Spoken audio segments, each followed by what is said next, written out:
Clinton made the release of the report a major event that included congressional leaders and activists from around the world saluted as anti-trafficking heroes. The trafficking of persons for forced labor, sexual exploitation, and other illicit purposes, Clinton said, is modern-day slavery and affects every country, including the United States. She said the annual report is aimed at encouraging nations to act. We hope to shine the light brightly on the scope and scale of modern slavery, so all governments can see where progress has been made and where more is needed. Trafficking thrives in the shadows, and it can be easy to dismiss it as something that happens to someone else somewhere else.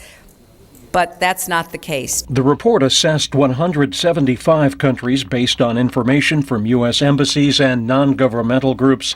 It gave 17 of them the lowest rating. The countries rated worst include Burma, North Korea, Fiji, and Papua New Guinea in Asia. In Latin America, Cuba. In the Middle East and Africa, Iran, Kuwait, Saudi Arabia, Syria, and Sudan. Chad, Niger, Zimbabwe, and Malaysia had poor ratings last year and are in the lowest category this year. Eritrea, Mauritania, and Swaziland are also listed in the so-called Tier 3.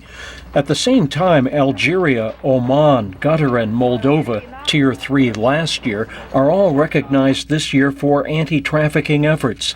Luis de Baca is the State Department's anti-trafficking coordinator. He said the main point of the exercise is to encourage improvement. The successes are clear.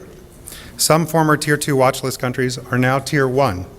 They have become models through their efforts for their regions and for the world. The ranking Republican member of the House Foreign Affairs Committee, Ileana Ross-Lehtinen, spoke at the event.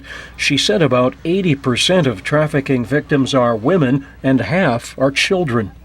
These crimes know no borders. In Iran, children are forced into sexual slavery, involuntary servitude, while Iranian girls are trafficked into Pakistan and numerous other countries.